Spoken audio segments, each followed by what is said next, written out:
Well, good evening. Welcome. We are here with you this Thursday night that already last week we might have given a different nuance. And as a result of the multiple questions that were given and accumulated of sightings, we have Sixto Paz here. Welcome again.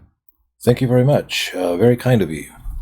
And taking advantage of the fact that he is still in our country, we decided to invite him again because there is a lot of material to observe of sightings that are very frankly spectacular, which also affects us as a country, and many questions that people want to decipher tonight. If you want to send a question to Sixto Paz, there's a hashtag to ask your questions. We spoke last week about the importance of Easter Island. You had a UFO sighting that, seeing these images, how was this visit generated and why was this UFO sighting so important that we are going to see in the images?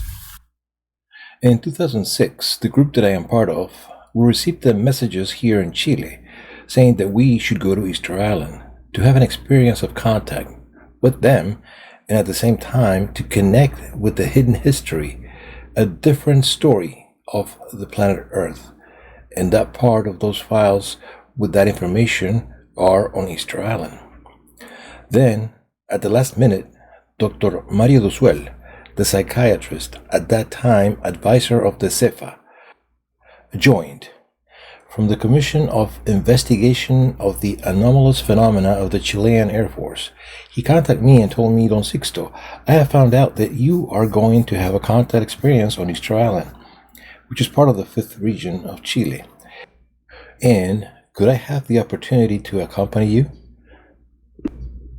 And Sixto said, of course, there's no problem. There are many people who consider that my person, as well as the contact group of which I am part of, that we need a psychiatrist, and urgently. Well, what better if he voluntarily offered to accompany us? He, together with us, since we arrived on the island, we were doing meditation practices that our group does, and we received a psychographic message, a form of psychic communication. You receive the mental wave and your brain automatically decodes it. It's like what a medium does. Yes, but in the case of psychography or telepathy, you are totally aware. In the case of a medium, the person is in a state of trance. So, in the supposed psychographic message of automatic writing, these beings told us what time, on which day, and where on the island these objects were going to appear.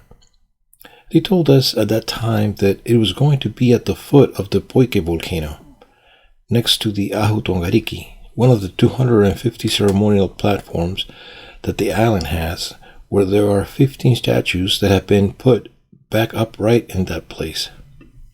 Of course, the psychiatrist, when he saw us receive the message, because it cannot be that easy, it will be real, it will be imagination. The day before the contact experience, we met together with the psychiatrist with the military of the Movavi airport in the town of Hangaroa, and we told them about the experience that we were going to have. They said, well, let's be attentive to the radar screens to see what happens. Usually the UFO is not easily detectable through radar. However, on that occasion, the airport military captured the presence of the same two objects that we observed on the Poike. We were 25 people, witnesses, including precisely the psychiatrist. Everyone saw it. Now, apart from this observation, and when we returned to the airport, the military confirmed us of the appearance that we had had. We go to certain places on the island and we did our practices. The group practices extrasensory perception or remote viewing. You can grab a stone, and that stone that has been part of a wall, part of a statue, and through touch, through dermo skin optics vision, through the skin, you can capture the history of the object, to whom it belonged, who did it, what was the intention, why it was done. That type of practices we do. So the group did several practices of this type, and we perceived that a spacecraft, an alien spacecraft in the form of a sphere, landed inside the Ranu Raraku volcano, which is the quarry of the Moai, and brought deported a group of lizard men, of reptilian-looking extraterrestrial beings to Easter Island. The psychiatrist accompanied us to speak with some Rapa Nui elders And these elders told us that their myths and legends, God Makemake created the heavens and the earth. He created the earth inside an egg and experienced inside that egg love, passion, and feelings, so that we would see that if this was good, the whole world would break and flood the entire universe, and that there was also a time when the first inhabitants of the island were the Mokomen. A spacecraft in the shape of a sphere, pearl, landed inside the Ranuraraku volcano. Watching these beings that were deported from the reptilian-looking beings, as the psychiatrist had listened to the group's account, simply by touching the stones, when he heard the account of the Rapa Nui elders, it cannot be possible that this information that they transmit coincides. They had never transmitted it before. They told it at that time and in front of the psychiatrist. So, through extrasensory perception, we could have access to this information. And we had done these practices before. We had been in Israel. We had gone to the Qumran monastery, and everyone touching a wall, the part that is not rebuilt. To do this dermoptic, and the group saw a child dressed in white who was leaving the monastery. 300 meters turned some Bedouins. So I made everyone just spread their hands and feel what it could be. At 40 meters, we felt that it could be that we all perceived. Because when one becomes sensitized, that kind of things happens. We walked with everyone about 40 meters, and the 3 cubic stones were on the ground. So let's see if all this that we perceived was true or not. In front of them, I scratched and took out the rest of the little pitcher that had been broken 2,000 years ago. Was there. That is called psychic archaeology, and that exists. Interpol, Scotland Yard, FBI uses psychics to solve criminal cases that cannot be solved in the normal way. Sixto, you were talking about this sighting on Easter Island while we were looking at the images. That's how it was in 2007. It was the year after when we went with the psychiatrist. I would like you to tell us what is happening at the moment. We returned to the island the following year to somehow consolidate all the information they had given us about the true history of Easter Island and part of the history of our planet, which would be contained in this place, that Easter Island. It is a place that is a true portal to another dimension. Sorry. I see you there at the airport.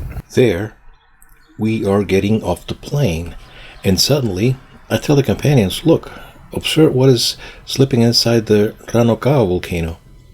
And then there it was, almost 12 o'clock in the midday. The object came out, and we asked the military there receiving the plane, have you seen there what that object is? Immediately they called the control tower. They said that they are already seeing it, but they don't know what it is. Now, we're going to go up to the edge of the crater later. We talked with the National Park Rangers of the Rapa Nui Park, and they tell us that nothing is flown because that object that actually appeared is a UFO, an identified flying object. Why is it said that Easter Island is one of the most enigmatic and mysterious places on the planet? Firstly, because in all of the Polynesia there are not the amount of archaeological monuments that there are on that island. 163.5 square kilometers, 70 volcanic cones, 250 ahus, ceremonial platforms, 887 statues weighing between 75 and 85 tons. Some of these statues were displaced from the quarry in the Ranuraraku, 17 kilometers from its location. Now, it has been said that Easter Island is the best example of the devastation on the part of the human being of the forests and nature. In the 21st book that I have published, The Sanctuary of the Earth, I vindicate the Rapa Nui population, and I rule out that the people of Easter Island find that they have finished with their palm trees. None of that is true. You can see it in the drawings they made with Jacob Rongeven, the Dutchman who officially discovered the island in 1722, the Spanish expedition of González Daedo from the end of the 18th century, the arrival of Captain Cook in 1774. With this German cartoonist who drew what the island looked like. The statues are standing. The trees are complete. The palm trees are everywhere. I mean, it is not true what is said out there back in the 16th century in its madness to create increasingly large, unbridled statues and to use trunks and palm trees as rollers. They destroyed the vegetation. That is not true. What happened? Is there a thesis? Of course, yes, the European ships that came began to rebuild their ships with the wood. They pulled it up and replaced nothing. On the other hand, also the steamships began to remove all the bonewood until 1872-74 with pier lot, and all you can see, all the complete vegetation. Sixto, you mentioned here that this ship that would have descended to the volcano. What's up? What is inside the volcano? Because it is not the first time that I hear the relationship of volcanoes and UFOs entering. What are volcanoes? Secret bases? Are they portals? You can see, for example, that in 2012, the cameras of a major television channel in Mexico were monitoring the activity of the Popocatépetl volcano, which is the emblematic volcano of Mexico City. It was erupting. On the other side were the cameras of the Mexican Institute of Volcanology. Well, both cameras capture an object in the shape of a cylinder of 376 meters long that enters the vertical. More or less to get an idea, bigger than the coastal tower here in Santiago, which is the highest here in South America. And the object enters the vertical of the volcano and it enters the interior of it. Here we are seeing the image. This is not it. Here we are looking at images of 2013, that is a year later, so you can see how, even though the volcano is in eruption, the UFOs enter and leave the volcano in full eruption. Their technology allows them. Now, it is not that they enter the interior of the earth when it is in activity. What they do is they take advantage of the energy released by the volcano to open a portal to another dimension. They enter through here and leave through any other part of the world. Let's stop here in this portal to another dimension, how it works. Sometimes in the movies they show a strange space, like a window, something like a frame, where people enter. I tell you a real story, and you can verify it. In 1593, the Spanish soldier Gil Perez was in Manila, taking care of the governor's palace. It was hot. He was in armor. He leans against the wall, closes his eyes, seconds, and at that moment he opens his eyes and he finds himself in the Zócalo square, leaning against the wall of the Viceroy's palace in Mexico City. The other Spanish soldiers approach him and say, "Hey, you, where do you come from? Why is your uniform different from ours?" The Inquisition took hold of him, put him in jail, and he said, I was in Manila until a while ago, and I don't know how I got here." And a few days ago, the governor of Manila was killed with an axe blow in the head. The Inquisition cannot find the explanation. They obviously considered the Spanish soldier innocent and did not link him to any act of witchcraft or anything like that, and returned him directly to Manila. We are talking here with Sixto Paz. Do you have a question? Do you have a question? You want to contribute something to the special UFO we have here tonight in True Lies? After a break, use the hashtag SixtoPazMV. We're back. There's a lot of curiosity, many questions. We have a special program this Thursday night with Sixto Paz, who visits us here in True Lies, live and direct at 10:21. We have some questions that have been coming with the hashtag SixtoPazMV that you are seeing there on the screen. let's see one of them. Mr. Director, please. Manu Orellana says, I have information that 1 hour of ours is equivalent to more hours of extraterrestrial life. Do you know anything about it? Well, that necessarily has to do with the speeds that they move in space, but it would not necessarily have to be like that. Mostly, there is a time correspondence unless they move through cosmic folds or interdimensional portals, and they have the technology to locate them or to create them. Also, as Sixto Paz told us, there are more than 60 races, right? That's right. There are 60 different races. There are beings with a reptilian appearance. There are beings with a humanoid appearance, a felinoid, who seem like felines. There are beings with an insectoid appearance. Generally, those who seek the most direct contact with us are the ones who most resemble us, or can assume an appearance like ours. Many times they are not how we are seeing them, because they know that we judge by appearances. Now, there are a series of races that are like the parent races that have been populating the universe. So both Orion can come to you, reptilian-looking beings, humanoid-looking beings, felinoid-looking beings, reptilian, have also evolved from felinoids and humanoids. Here also on Earth, if 65 million years ago the meteorite that led the dinosaurs to encounter would not have impacted us, probably the species that would have dominated the planet and that would have evolved intelligently, even preserving its condition, it would be the reptiles.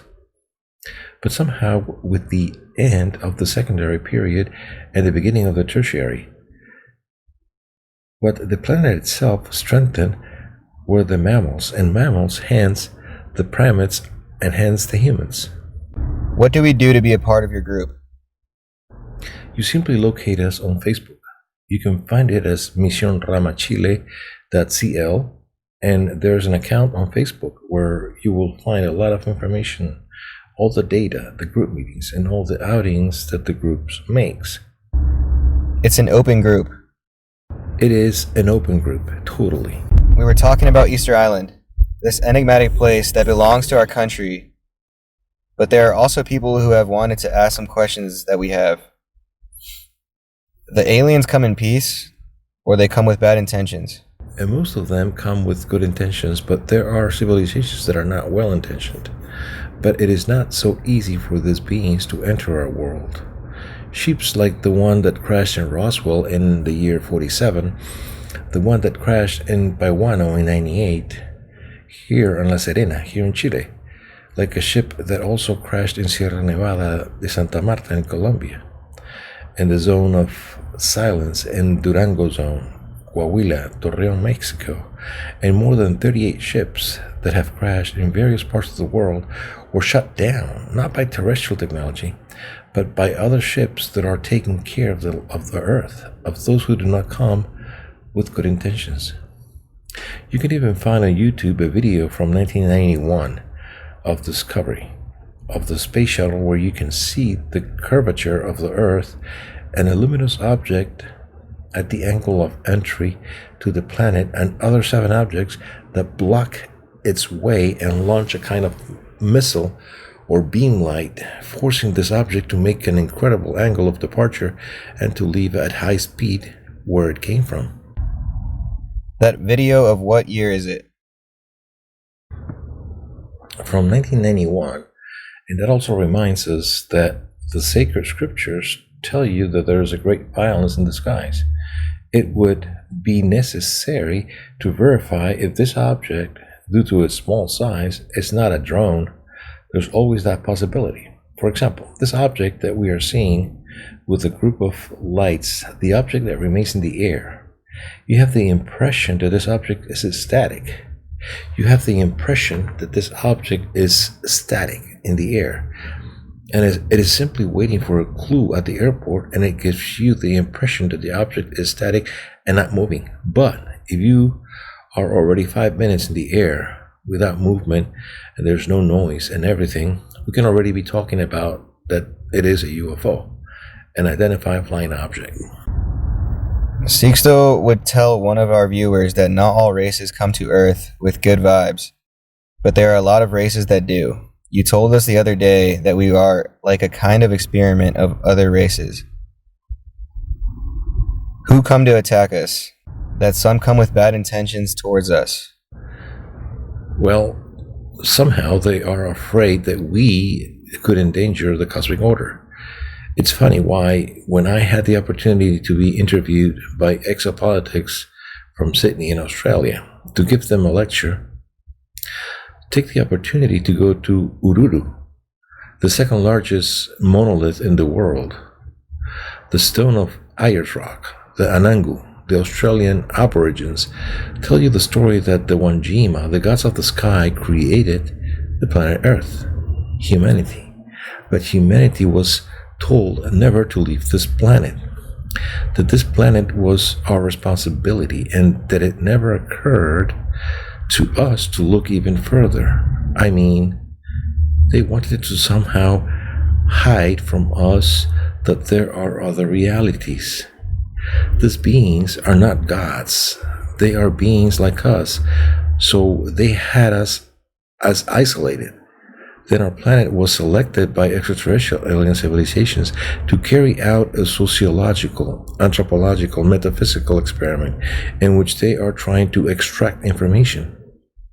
One says, but what could they learn from us?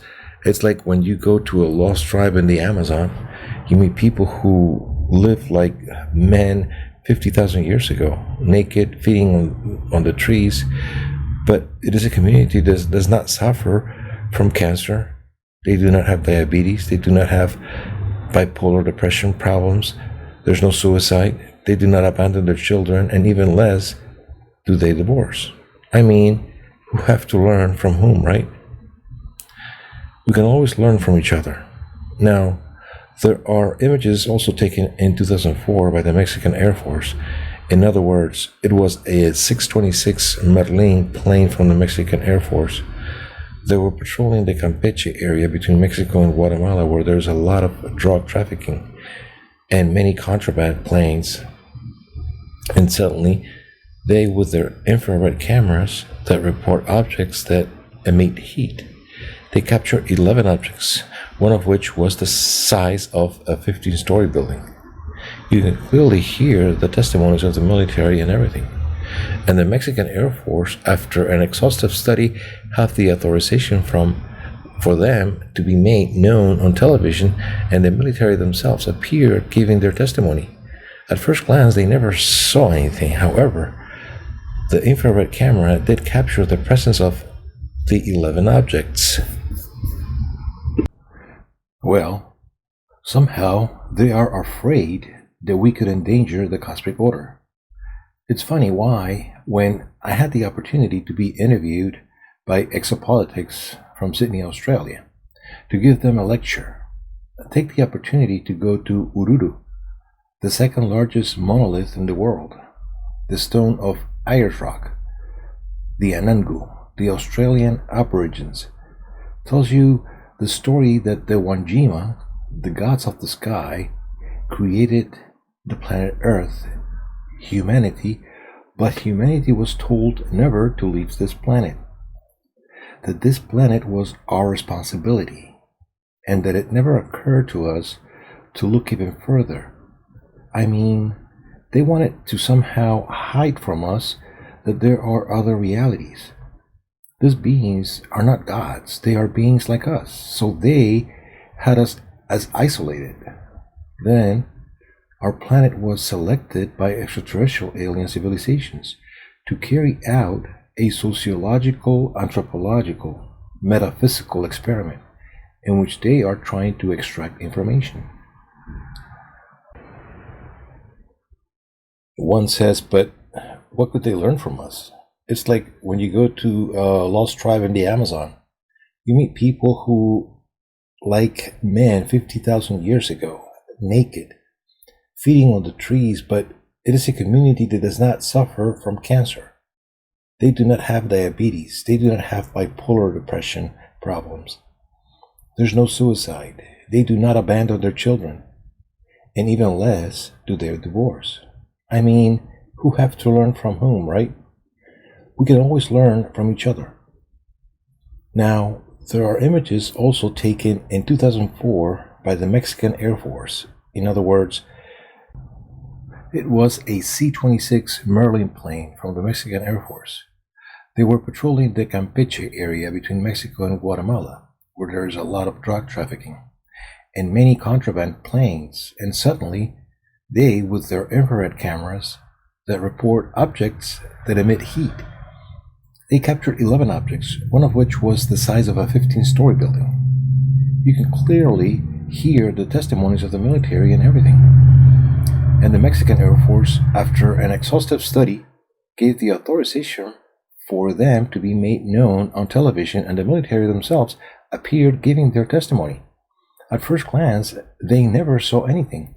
However, the infrared camera did capture the presence of the 11 objects. Here I have an interview that I find interesting about Miriam Guijon. Most of them are peaceful. Why don't they show themselves openly? They do. What happens is that there is very little publicity about it.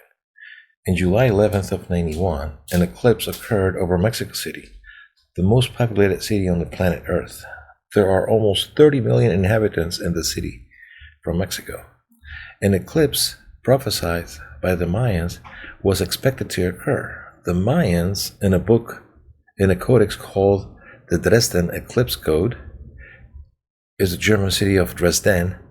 The Mayans announced that the eclipse of July 11th of 91, that eclipse would mark the return of the beings of the stars.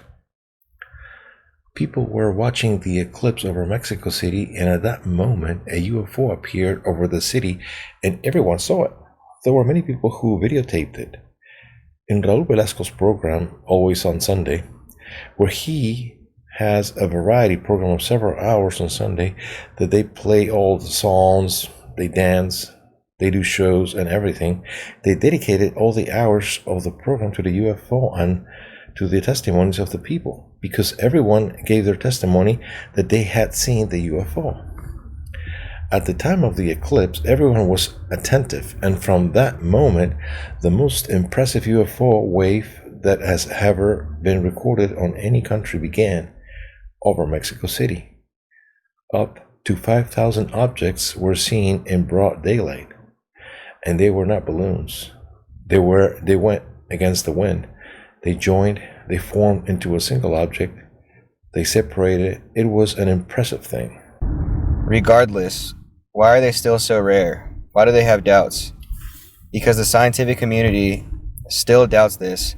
Because if they come in peace, why don't they just show up?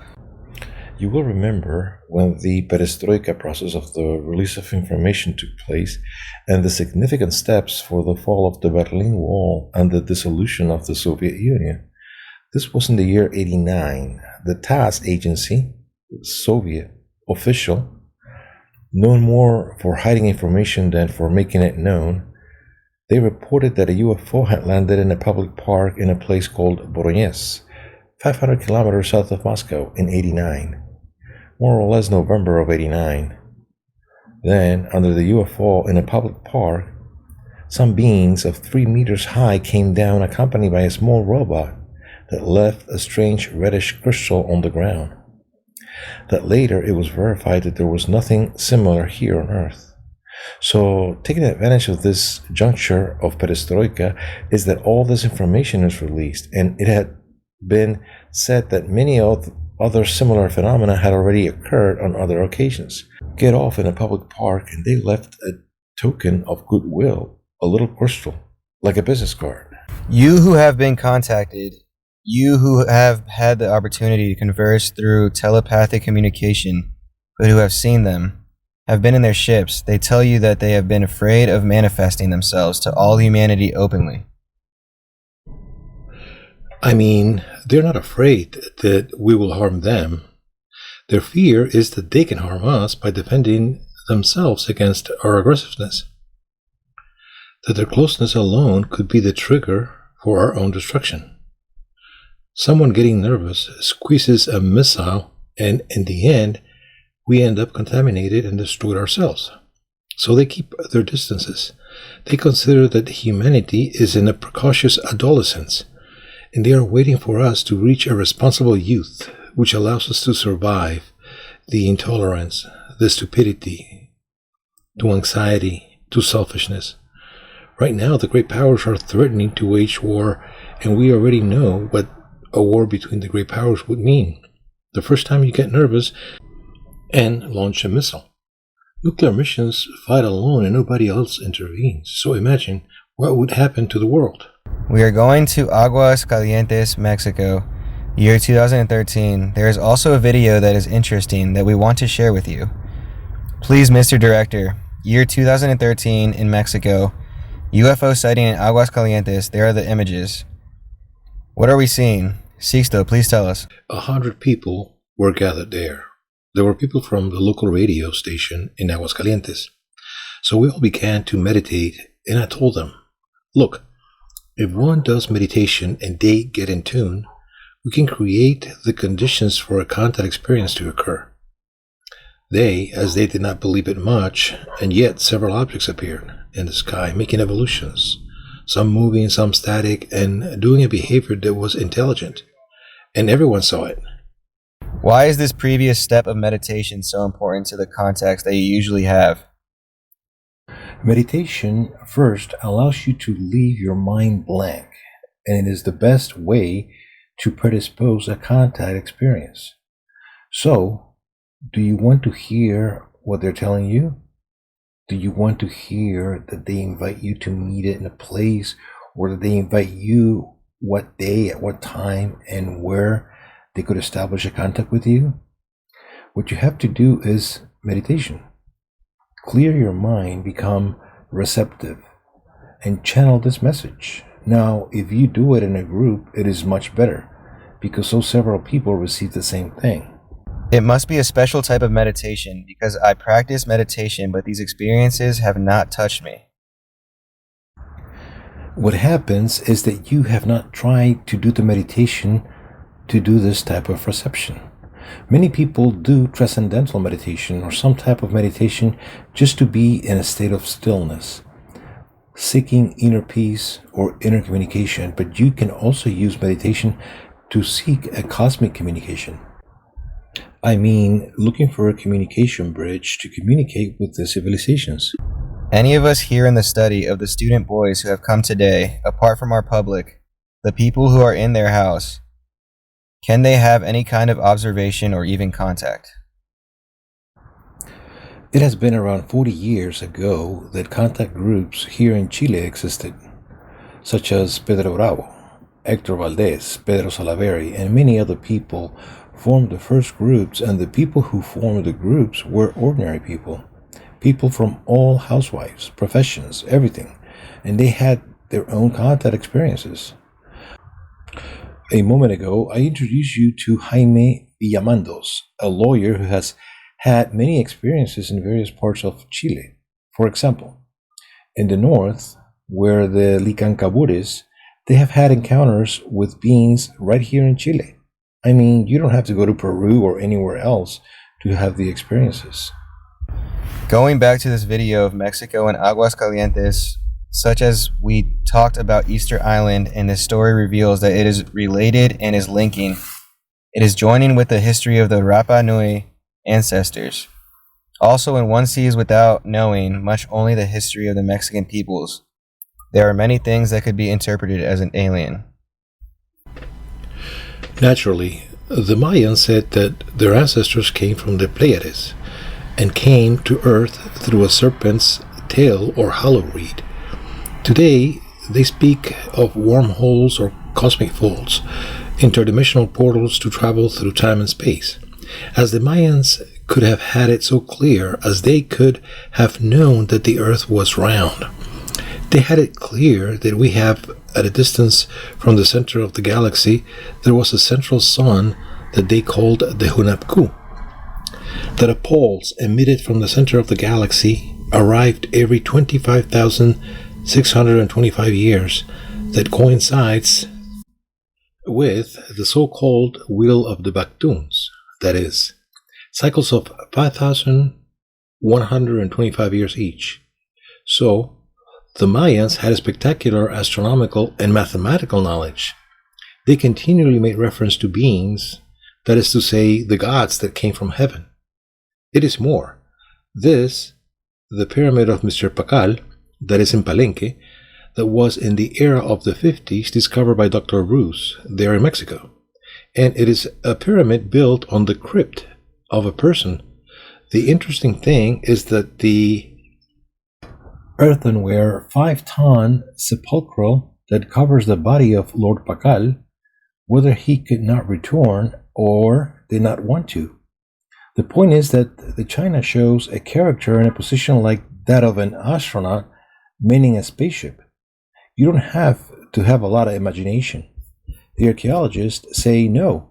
What happens is that it was climbing the ceiba, which is like a sacred tree of the Mayans, fleeing in this case the monster of the earth. But none of your turn the position of that character, and it's like a spaceship. It's impressive. Now the common of the Mayans is 1.55 meters, 1.60 meters. The East Lord is 1.74 meters, too tall for the ordinary Mayans, but in human form. There are many extraterrestrial civilizations, and it's not that they look like us, but we look like them. So, we are the experiment? We are starseeds. One day our technology will allow us to travel to other planets and accelerate the life process, and when intelligent life arises in those other worlds, for those beings, we will be like their gods. Then we will have to make them understand that that we are simply collaborators with nature, and we will remain in their myths and legends that the gods or envoys of the gods came and promised to return one day. Already now they are talking about recreating an atmosphere on Mars that allows Mars to be habitable. So it is already talking about how we could rebuild the atmosphere of Mars. Can you imagine what happens when life arises there? What will we say to these first beings that come out of there? Sixto Paz is with us. There's a question that we like to ask you. Come in, please. We have received interesting questions from a child. We will put it here again so you can see it. Look how interesting. A question from this child. Do the extraterrestrials look like insects? Sixto Paz will answer my friend when we come back after a break in True Lies. I have a question. Do aliens look like insects? Some of the extraterrestrial races have the appearance of insects, or are. Evolved beings, but with that appearance. Really, there are.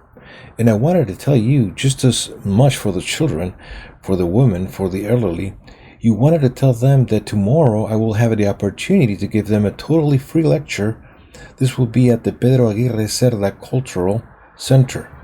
This is in the Long Street commune, starting at 4 in the afternoon, where I will be able to answer all your questions there in Calle Larga Street in the commune. Everyone is invited, but especially for women and children, and also for people of the third age.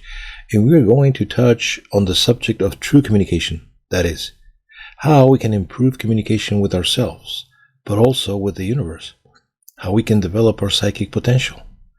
That will be very interesting for all you, and also remind you that at 7:30 p.m. tomorrow in the same place, the Aguirre Cerda Cultural Center, there in Calle Larga, we are going to give a free open conference, open to the public, so that all of you can hear the message of the aliens. What message do these beings really bring? We're going to show spectacular images. I want to thank the commune of Calle Larga for making us this invitation for this conference, being given to all public, free for all. We can make an advance of what is the message of the extraterrestrials for this talk. Well, firstly, the world is not going to end. Isn't it going to end? It is not going to end. In fact, the world is transforming. It is undergoing a metamorphosis, a great transformation. Now, this transformation occurs every 26,000 years. Every 26,000 years, there's a pulse. Every 26,000 years, there's a pulse. There's an energy that comes from the center of the galaxy that reaches our solar system and is the true cause of climate change. In other words, you are seeing that it's not only climate change that is happening in the world. Seismic and volcanic activity is increasing. A spectacular crack has just opened in Kenya, and it is estimated that it's opening for 5,000 kilometers, and it is going to separate a complete piece of Africa from part of Ethiopia, Kenya, Somalia. They are going to go outside of Africa, and they are going to form a new continent. Remember that originally there was a single continent called Pangaea. With time, later it split into Gondwana and Eurasia, and later on all the continents that we all know. And they continue to split, and now with all the planetary changes that are taking place, the changes are much more violent. You see the images of what is happening in Kenya, the incredible cracks that have formed, about 15 meters deep, 20 meters in diameter, a dreadful thing. In a while, they can Google and see these images that sound spectacular. This change occurs every 26,000 years, according to the Mayans, exactly every 25,625 years. What happened the previous time that the Earth went through this change? Mammoths were frozen to death, and that which were woolly mammoths were protected from drastic temperature changes. All that time, there was no human civilization capable of causing the greenhouse effect. That is, there may be a new ice age. You have seen the mega storms that have occurred in both North America and Europe that froze the functioning of all these countries and everything. But imagine if this was something permanent. I mean, it can happen, but it does not have to happen. In other words, human beings have unlimited potentials. We are also going to talk about this tomorrow for the elderly, children, and people in general at these conferences. If many people come together with the same intention, we can create a positive collective mental state that we can reverse the planetary future. These are the first messages they gave us 44 years ago. The prophecies are not given to be fulfilled, but not to be fulfilled. As a warning? It is always to warn, to correct. If the future were inexorable, where would be the most sacred thing that we human beings received from God, which is free will? Now, any variation, however minimal, will bring a different future. Sixto, you just mentioned this about prophecies. Here they start to intersect with faith, with religion. Last week, with what we were talking about, you mentioned this encounter that you had with Jesus. How do we imagine it with Western iconography? First of all, trying to get down to earth a bit, there was a world meeting here in Chile, in the Quintero area, in the 5th region. So 120 people from 15 countries met, all people who have had experienced contacts. Many people from Chile, who they have had contact experiences. We met there in Quintero. There's a lagoon and there is a geological fault there.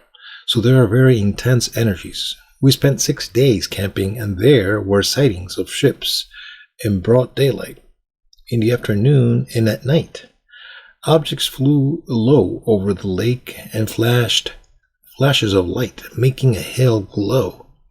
So we took the group, this 120 people, to this hill, and there were people who placed themselves in this position, and there was an object that was placed on top of the hill, and it began to fall like snow. Then, on the palms of the hands, they began to form like crystals. We call this, within the contact group, cesium crystals. Cesium is an alkaline metal that has a lower melting point than the body.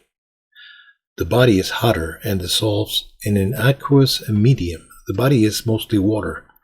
These crystals, in a plasma state that can be seen and felt, are incorporated into the body and form a kind of a chakra or additional plexus, allowing you to really channel much of this radiation of energy that is coming from the center of the galaxy as a result of changes and mutations of the end of the cosmic cycle.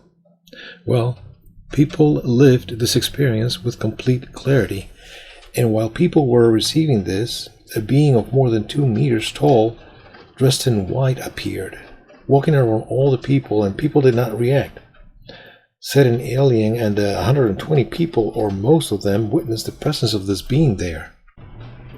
This being has told us to prepare ourselves because an experience of Sendra, a dimensional portal, was going to take place.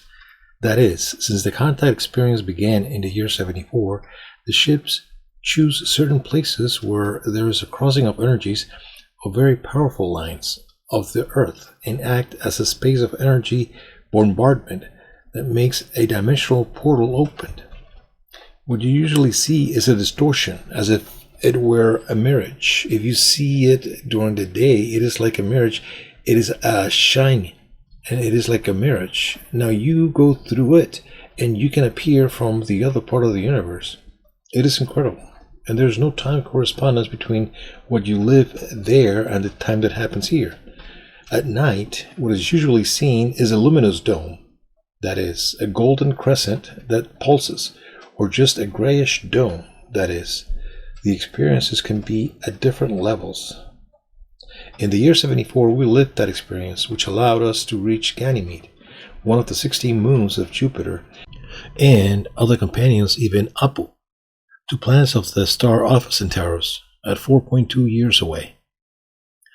Those experiences were published in the first book by Juan José Benítez, UFOs SOS to Humanity, of the year 74, and 3 years later was the experience of Corporal Valdez. I don't want to get lost with the subject of Jesus. That experience was already replicated many years later there in Quintero. That is, this Sendra was going to be formed. They warned us that we prepared to live the experience. Then 14 people were selected from the 120 people that we were, because only 4 would have the authorization to enter the dimensional portal. So 14 people were selected. I did not include myself. I put other people there for them to live the experience, because I have had already similar experiences. So what for? Then, as it was not seen that the luminous dome was materializing anywhere, I made the whole world spread, and we began to meditate. So there was a moment in which I was next to the lake, and I had physiological needs, so I had to go pee. So I went and got inside some trees, and suddenly I found the luminous dome. It was like a half moon between bright and purple. At that moment, I wanted to turn around to look for all my companions to tell them, hey, here it is. And at that moment, a very thin, copper-colored being of 1 meter 90 comes out, without hair, with small eyes, a small mouth too, as if it were another phalanx in the fingers and everything, with a light suit, and he mentally told me to accompany him. Then I had no choice but to follow him. Then inside this Sendra, you feel the sensation of dizziness, of weight loss. You feel that your whole body burns, and suddenly, almost instantly, you appear in another place, in another reality. So occupying about 15 to 18 times the horizon in relation to what you would see the sun was the planet Jupiter. And you were on a plain, in the background, some mountains. In the background, structures in the form of domes. They have controlled the atmosphere only around their cities. So, we have been walking with this being. He took me to a house in the shape of a dome, and he told me that we had to wait for authorization to approach a kind of a main dome. So we were there, and then entered a sphere. We called it Canepla, or Foo Fighter, which is like an alien drone in the form of a sphere, like an electronic eye. He entered and told him that we were already authorized, and from there we have been going out towards a gigantic structure. We have entered, and there was like a side ramp that went up to a room like events. There were quantity like works of art made like metal that really looked like recreations of the solar systems and the same universe, really like an exhibition hall. and in the background there was a person dressed in white, thin, about 1 meter 80, long hair but not blonde, but a long dark hair, clear forehead, aquiline nose, and skin tone was not white, but it was like that of the Arabs. And I obviously began to feel a tremendous emotion. I did not know who this person was, but I began to feel something but extraordinary. And skin tone was not white, but it was like that of the Arabs. And I obviously began to feel a tremendous emotion. I did not know who this person was, but I began to feel something but extraordinary. Then the sphere came. I first approached this person, and then this other being approached, and there came a time where they already told me to approach. Then when I approached him, he extended his hand. The tunic that he had was gone, and at the height of the wrist, not on the palm of the hand, at the height of the wrist, it had like a keloid, a scar that was pink in color, and there was a glow, and I could see him. I touched his hand. Physical. It was not a hologram projection. It was physical. His hand was rough, like that of a person who has worked with his hands. I don't know how he answered me, if it was mentally, if I understood him. I don't know if by work of grace. I don't know how it was, but I asked if he was the person that I thought or consider him to be, and he told me, "What does your heart say?" My heart is in my throat now. So I asked him what he was doing there. How had he been there? And he told me that about 40 days after he was resurrected, they really took him away on a ship. And indeed, he resurrected. Now, he is not an extraterrestrial. He is a terrestrial extra, which is different.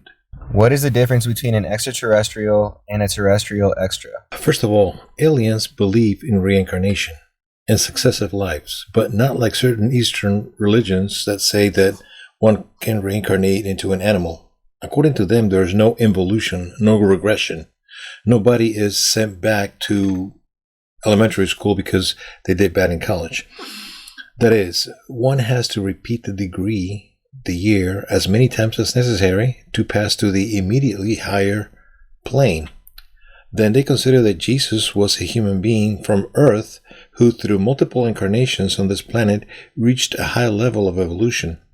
And he no longer needed to reincarnate. However, for the love of humanity, he agreed to return.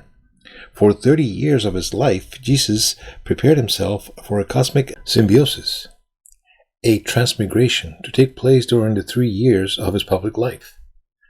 We live in a 7-dimensional material universe. We have 7 bodies to act in the 7 dimensions of the material universe.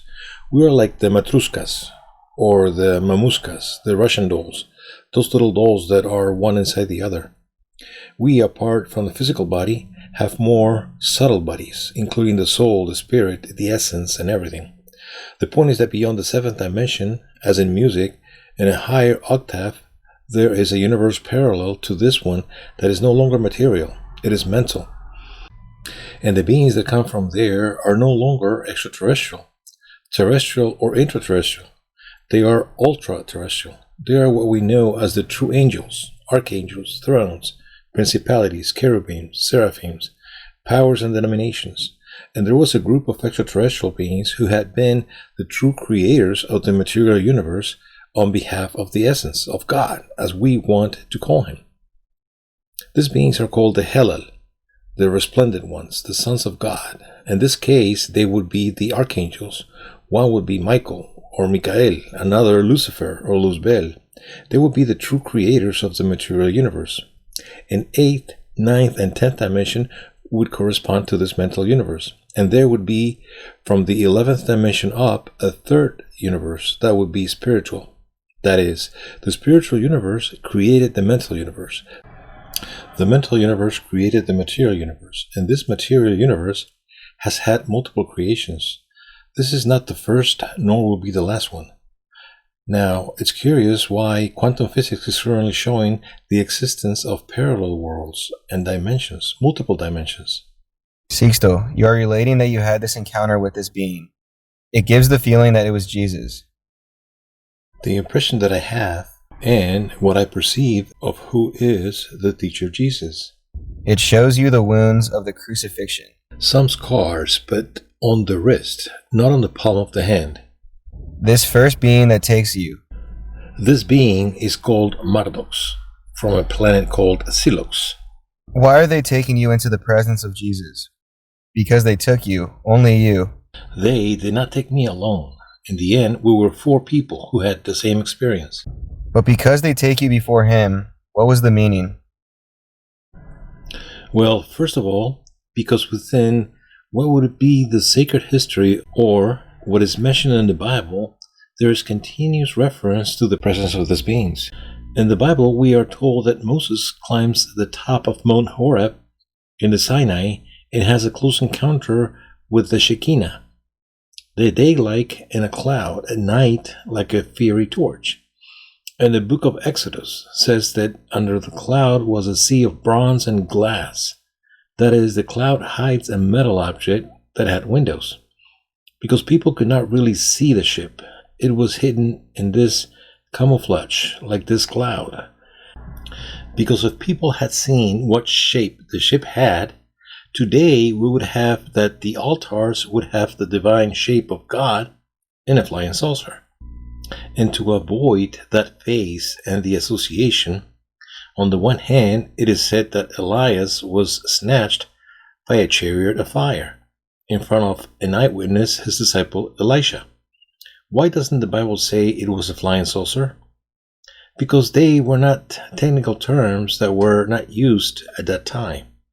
Ezekiel describes the glory of God descending before him on the Kebar River during the captivity of the Jewish people in Babylon, and Dr. Joseph Blumrich, NASA's advisor on spacecraft designs, designed as the object described in it should have been on the book of Ezekiel. And it is a type of ship with a vertical takeoff command module. And the most curious thing is that the design made by Joseph Blumrich, and then in 1991, the same object was seen in Mexico and also in Portugal. But because they take you before him, what was the meaning? Because there is a connection within what is the cosmic plan. That is, why the Earth has been chosen. We were selected as a planet to learn to love and to teach to love. Then Jesus came to remind us all, including aliens, that love is the most powerful force in the universe, that he is even capable of overcoming death. Death does not exist. Death is like the final exam at the end of the school year. If you studied, you would have nice vacations and you are better prepared for the next year. Now Jesus is resurrected, and there is a scientific proof of his resurrection. That is the Holy Shroud of Turin, that it is false, that it's false. It is among the few true things in our world. NASA and the Brooks Institute and Lotec came to the conclusion that the impression of the image is by radiation of light energy, is a radioactive impression, and the most interesting thing is that the 2 lepton coins appear on the eyelets that have just begun to circulate 3 years before Jesus was crucified, and one of the coins is from the same year he was crucified.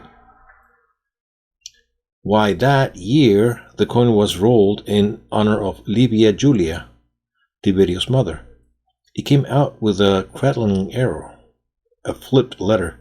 The coins that appear printed on the sheet and was covering the eyelid, the letter was flipped.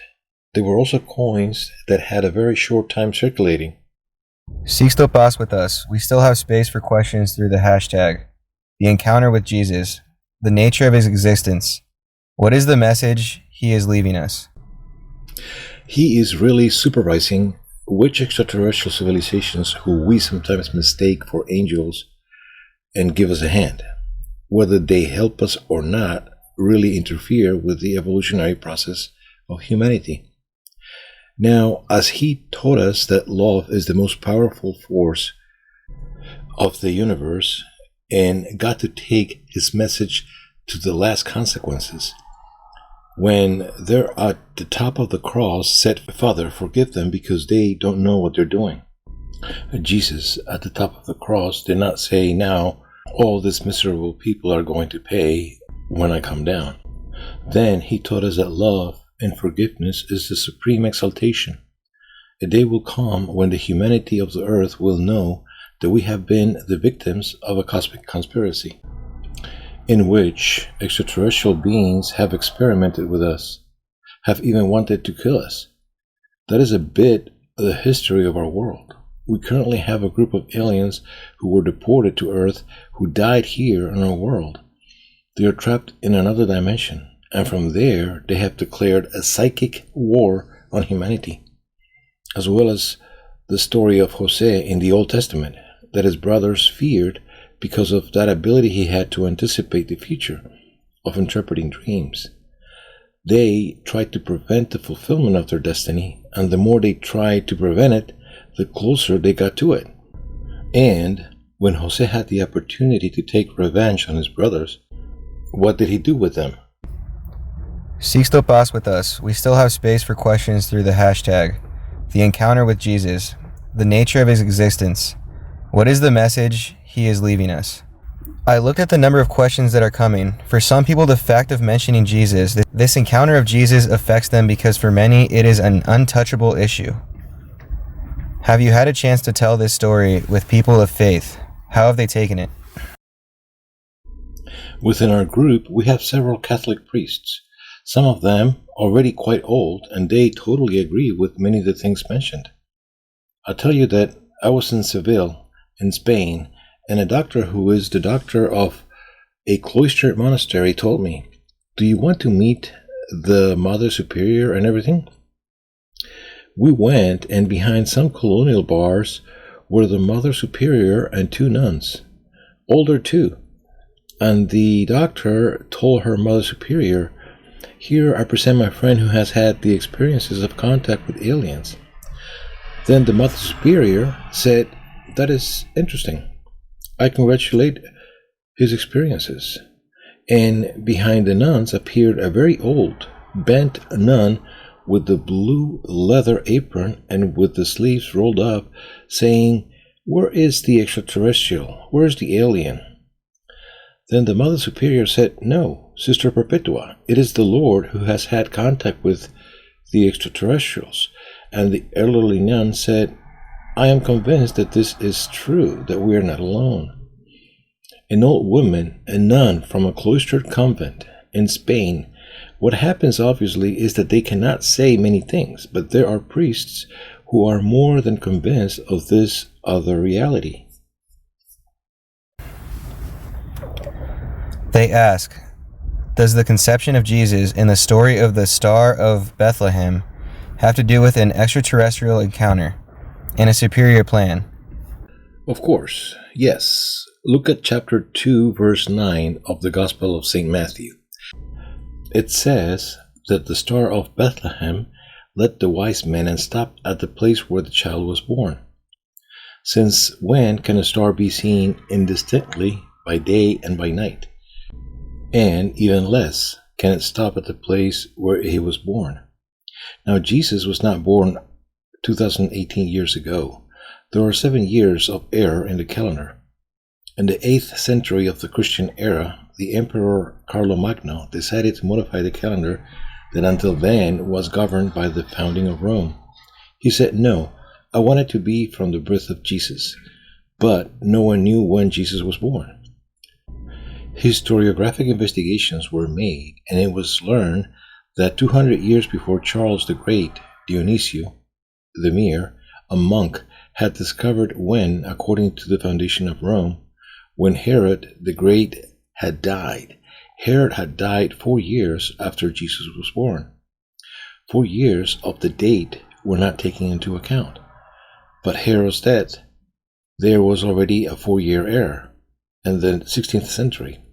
Pope Gregory made another modification to the calendar to introduce leap years, and the margin of error did not decrease in 3 years. It increased in 3 more years.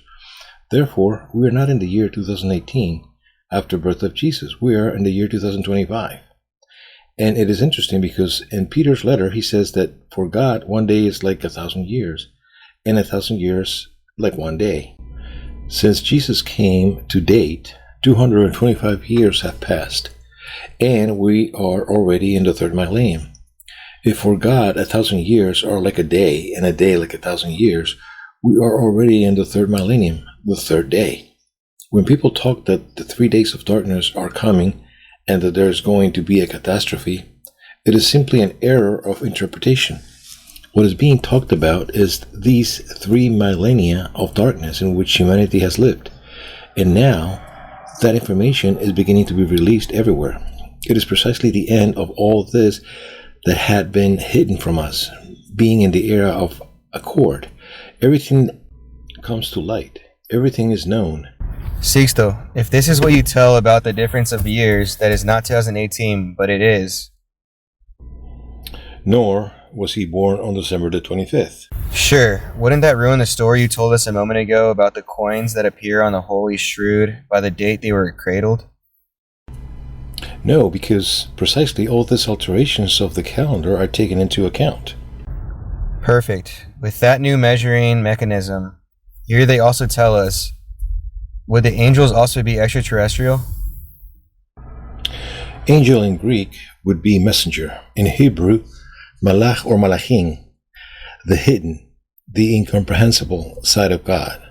Then it was incomprehensible how these beings could come from the sky, go up, go down, and the behavior that we find in the angels in the Bible is very curious. Chapter 6 of Genesis says that when man began to populate the earth, they begot daughters, and seeing the sons of God, the angels of heaven, that the sons of men were beautiful in their eyes, they took from among them as many as they wanted and procreated.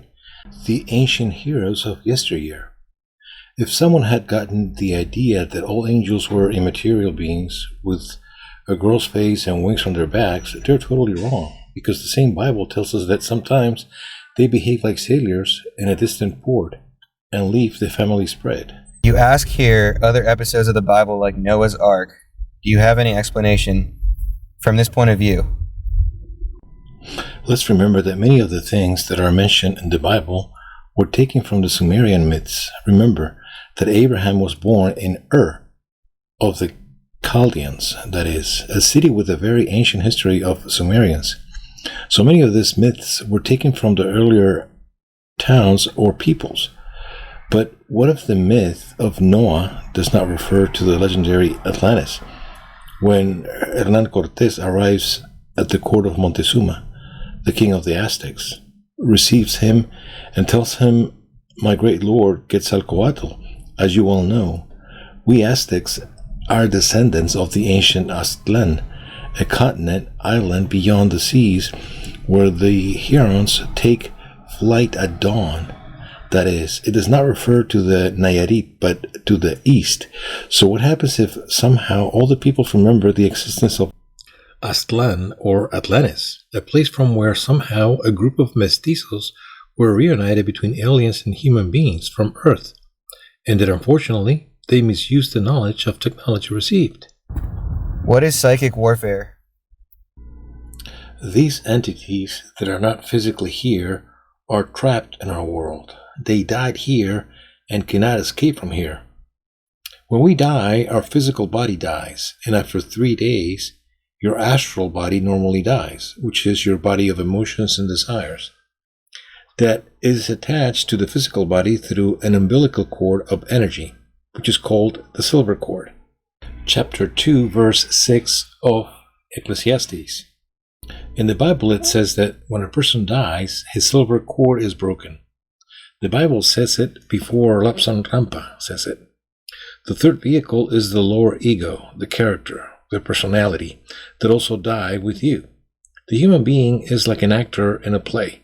After the work, you take off your makeup, your wardrobe, you look behind the scenery, the script, and you go out on the street as an actor, not as the character. What a problem would be if that after the work you would still believe yourself the character. Then you go to the fourth dimension. The fourth vehicle is the higher mental. the body of the faculties, psychic, your extrasensory perception, and you prepare for next incarnation. In other words, the fifth vehicle is the soul, the cathedral of the spirit, the gathering of our experiences from our previous lives. The sixth vehicle would be the consciousness, and the seventh vehicle, our essence. So when a person dies violently and does not want to accept that he died, or the relatives do not want to accept that the person died, or died so violently that they did not even know that he had died, he can be trapped in the lower astral. That is, the physical body dies, but the astral, the lower mental, does not die immediately. It has a long agony that can last days, months, or even years. Those are what we call the ghosts. But did they die here? They would be trapped here in our world because some strange crystals were also left that prevent these beings from leaving our planet. Okay, they are trapped. In this psychic war that they declare to us humans, how does it show? They manipulate weak people, weak of character, of will, and place these people in politics, in religion, in the economy, in military commands, in fashion, in music.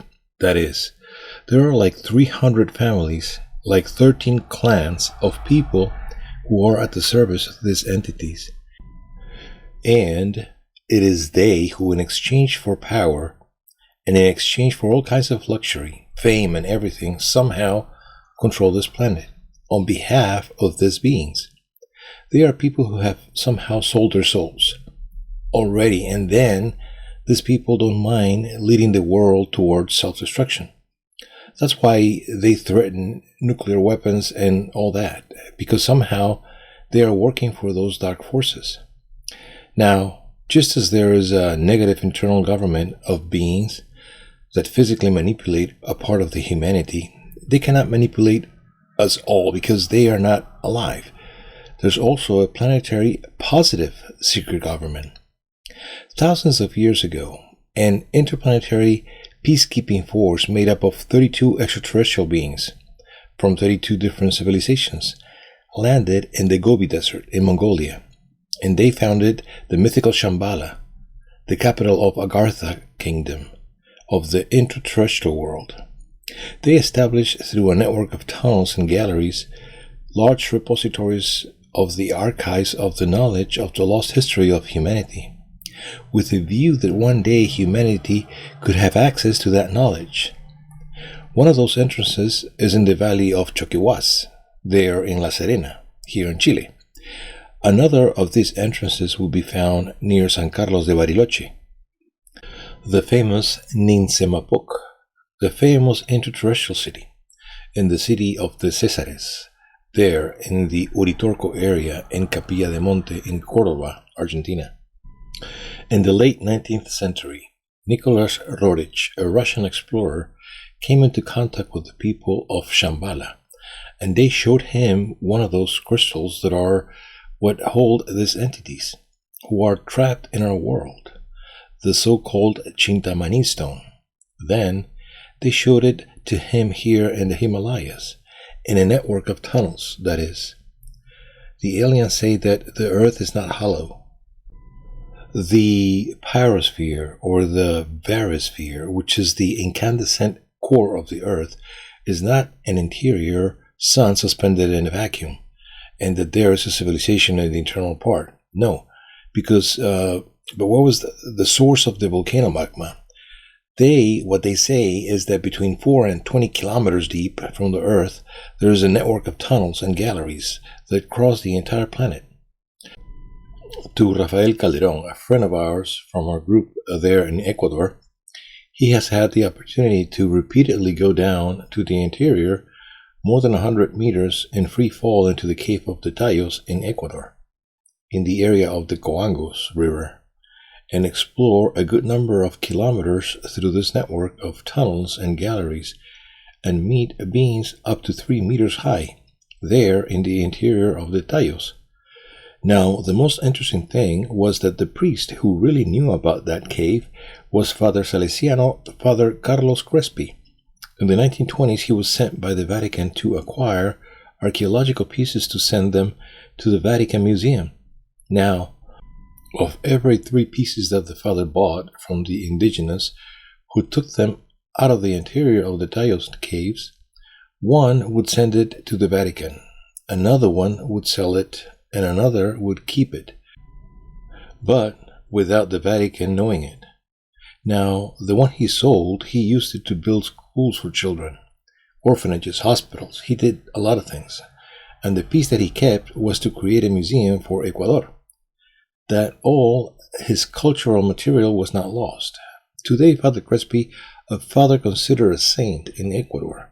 Within the pieces that were extracted from the interior of the Cueva de los Tallos, there are some gold plates with some strange ideograms or symbols, which is very similar to the Gregorian chant.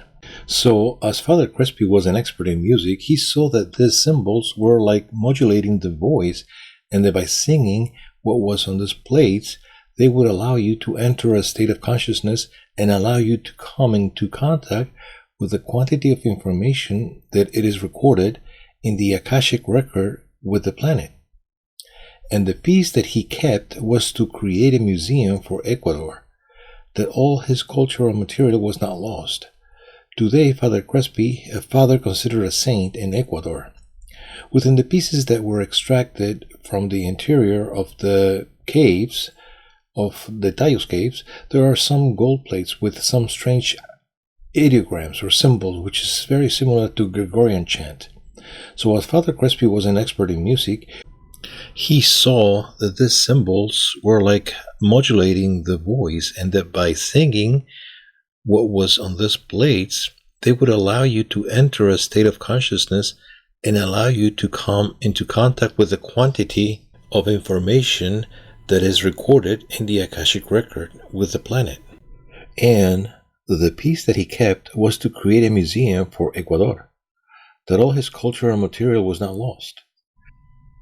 Today, Father Crespi, a father considered a saint in Ecuador, within the pieces that were extracted from the interior of the Cueva de los Tallos, the Tallos caves, there are some gold plates with some strange ideograms or symbols, which is very similar to the Gregorian chant. So as Father Crespi was an expert in music, he saw that these symbols were like modulating the voice, and that by singing what was on these plates, they would allow you to enter a state of consciousness and allow you to come in contact with a quantity of information that it is recorded in the Akashic record with the planet. We return to the question of whether the island of friendship exists, and is it related to aliens? The maximum that I had gone south of Chile was until Concepcion and Talcahuano, because now in these days I had the opportunity to arrive in Castro, that is, there in Chiloé. We gave a conference, many people attended, it was impressive. If I have had a chance to speak with the Chilean Navy officials who have confirmed to me that they have seen islands that appear on the horizon and do not appear on the charts. And when they return with the torpedo boats to search, they dive in front of them. They go under. So there are underwater extraterrestrial bases throughout this area of Chiloé. Now, that there is an island called Friendship, I don't know. But I would not be surprised by the development of aliens around the world that finds the alien community that helps. So if they do, like Joseph Guijarro, a Spanish journalist, a very important Catalan journalist for several magazines, traveled to verify it skeptically in his car, broke down while going to take interviews in various farms. And when he went to look for help, the UFO came out in broad daylight. He really knows, and well now, that we have... So now that he really knows, well now, that we have really been seeing extraordinary, unusual things happening in this area of Chiloé. So there might be underwater bases between the islands.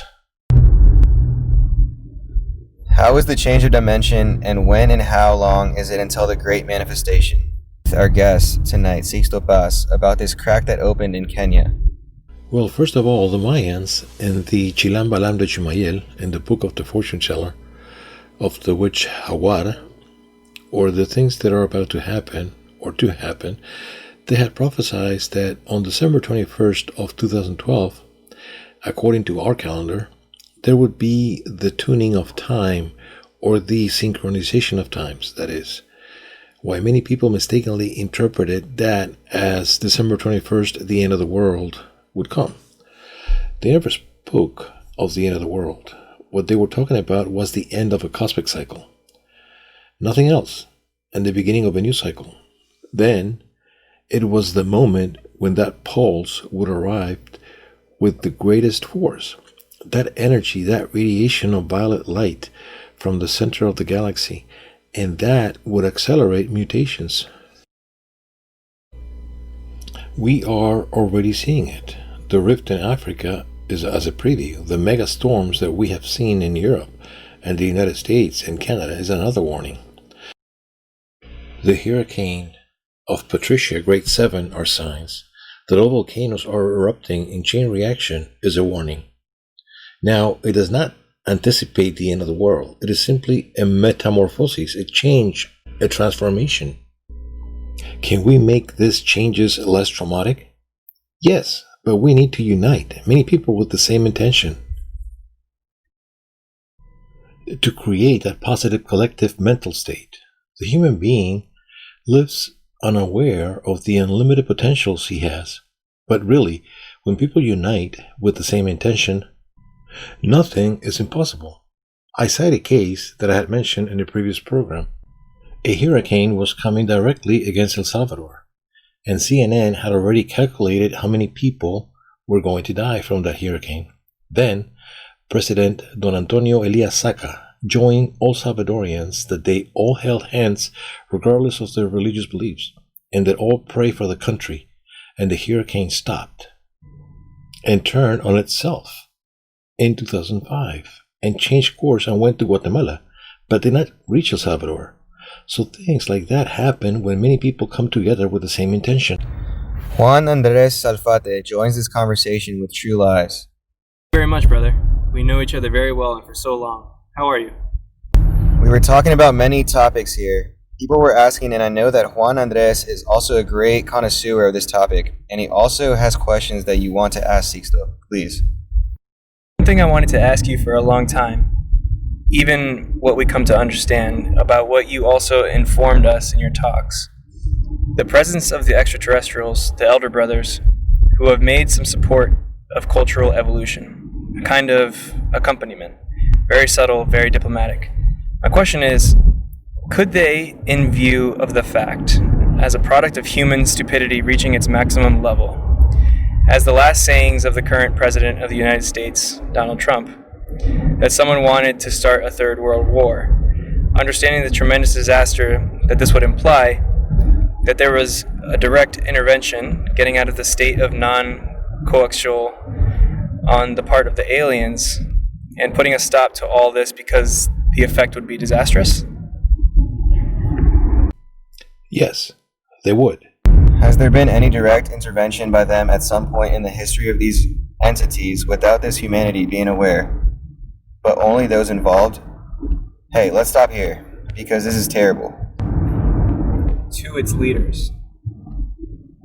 Have you had the opportunity to have encounters?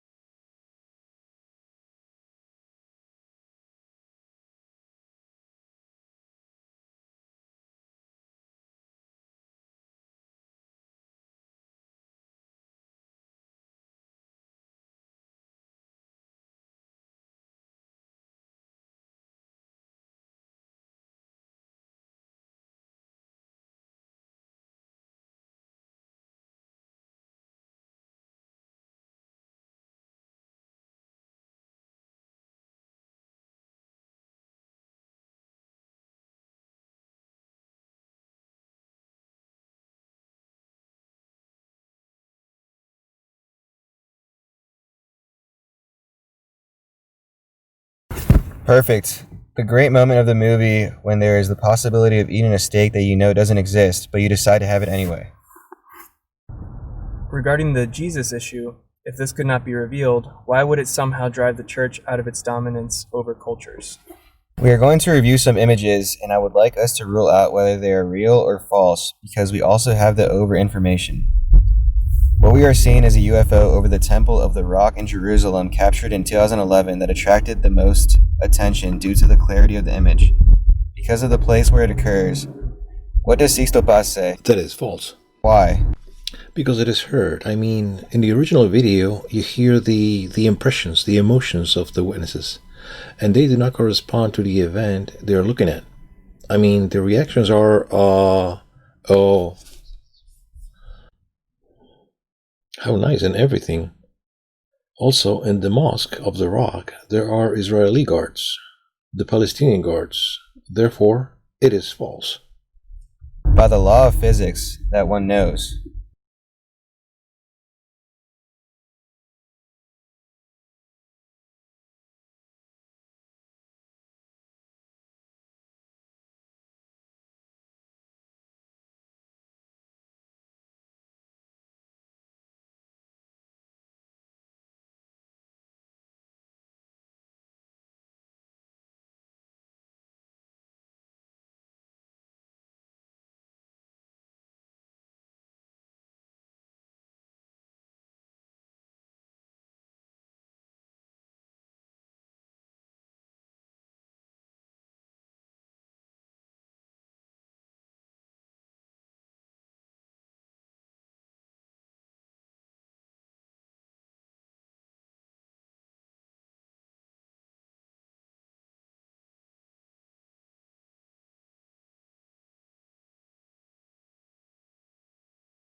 To the testimony of people, witnesses.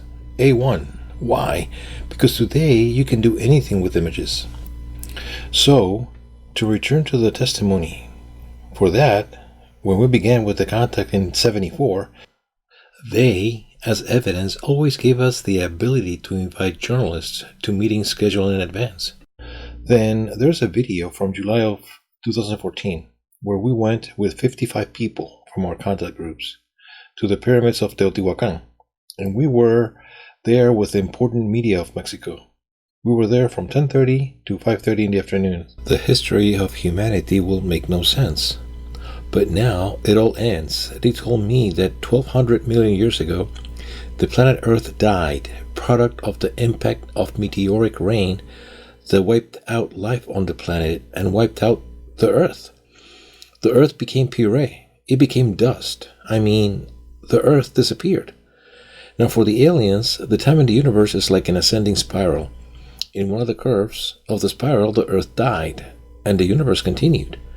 Then, a group of aliens received authorization from cosmic hierarchies to travel through time and space and come to Earth before the Earth died and prevent it from dying, thereby creating a paradoxical alternative time that has been twisting with the real time of the universe. According to the aliens, they told us that we live in a virtual reality, in a large-scale simulation, which allows those beings to enter our reality and leave our reality, for which they move through the dimensions. Now, what scientific proof could there be to justify what I'm saying? On March 3 of 2009, the Hanover Gravitational Wave Detector in Germany, the GEO 600, captured echoes from the ends of the universe that led the scientist Greg Hogan to the conclusion that we live in a hologram, in a virtual reality. In 2010, John Poplaski of the University of Indiana came to the conclusion that all the alterations of the sun and in each and every one of the planets of the solar system, not only on Earth, was caused by climate change, but that all alterations in the solar system was that of a dimensional portal was opening, a wormhole that would swallow the entire solar system. Then, in February of 2014, Michio Kaku, this American scientist with Japanese parents who has a television program there on the Discovery Channel, declared that quantum physics would be confirming that we live in a hologram, in a virtual reality in a large-scale simulation. That is published in a book in 1986 based on the experience of the contact that we had. Now, time does not pass for pleasure because now these two times should run parallel and allow them to experience this reality, take information, and take it to their reality, which is what happens. As they interacted more than it was expected when they fought for us, there were some who made themselves worship as gods and took entire towns as their particular fiefdom or feud. By hybridizing with us, by doing a series of things that were transgressions that should never have happened, they have made real time begin to approach the alternate time, at the risk of coming into one, which is what happened. That is why the Mayans in the Chilam Balam de Chumayel prophecy, the turn of time or the synchronization of times, the Aztecs had the idea that the time in the universe was like a serpent with two heads. At the end of times, one head would be eating the other one, but which one? So the group of extraterrestrials who were afraid that humanity could put their own existence at risk and wanted to stop this from happening, in the end, all their nightmares came true. Why? Because they managed to get real time together with alternate time, and a third time emerged. For us, things have not changed much as of December 21st of 2012, because they have already changed from before. For those who have changed things, even retroactively, it is for the aliens. We have changed our history. So much so that we are making them forget the before, during, and after the cosmic plan. That is why they have left the memory of the universe engraved in the human DNA. You know that 3 to 4% of human genetics material is your genetic inheritance, and the other 96 to 97 remaining, until recently, it was thought to be junk DNA. It was useless, but Nick Goldman of the European Institute of Bioinformatics announced that synthetic DNA had been developed, and that in the synthetic DNA it had been possible to record up to 100 million hours of high definition. If that could be recorded in synthetic DNA, what could be recorded in natural DNA? And Russian scientists considered that 97% to be recordable or rewritable. So we are the memory of the universe. So now they are protecting us because we are going to allow them to remember and engage in this new reality. We are going to review some images, and I would like us to rule out whether they are real or false, because we also have the over-information. What we are seeing is a UFO over the Temple of the Rock in Jerusalem captured in 2011 that attracted the most attention due to the clarity of the image. Because of the place where it occurs, what does Sixto Paz say? That it is false. Why? Because it is heard. In the original video, you hear the impressions, the emotions of the witnesses, and they do not correspond to the event they're looking at. The reactions are, aha, oh, how nice, and everything. Also in the Mosque of the Rock, there are Israeli guards, the Palestinian guards. Therefore, it's false. By the law of physics that one knows. What Sixto says is true, and unless it is a concerted sighting, there is generally more than one record, and not just one, when there is something more powerful that is above the city. Let's see the next video. This one happened in Guatemala. This is about the Temple of the Jaguar in Guatemala. This video broadcast on social networks shows the flying object launching a vertical ray towards the Temple of the Great Jaguar located in Tikal. There we are seeing the image.